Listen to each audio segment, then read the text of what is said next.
नीलकण्ठाय मृत्युञ्जयाय सर्वेश्वराय सदाशिवाय श्रीमन्महादेवाय नमः।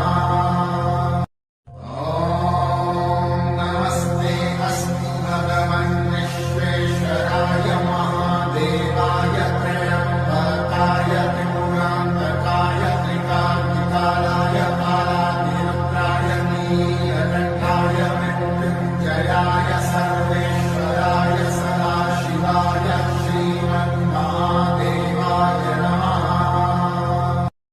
ॐ नमस्ते अस्ति भगवन् विश्वेश्वराय महादेवाय त्र्यम्बकाय त्रिपुरान्तकाय त्रिकाग्निकालाय कालाग्निरुद्राय नीलकण्ठाय मृत्युञ्जयाय सर्वेश्वराय सदाशिवाय श्रीमन्महादेवाय नमः।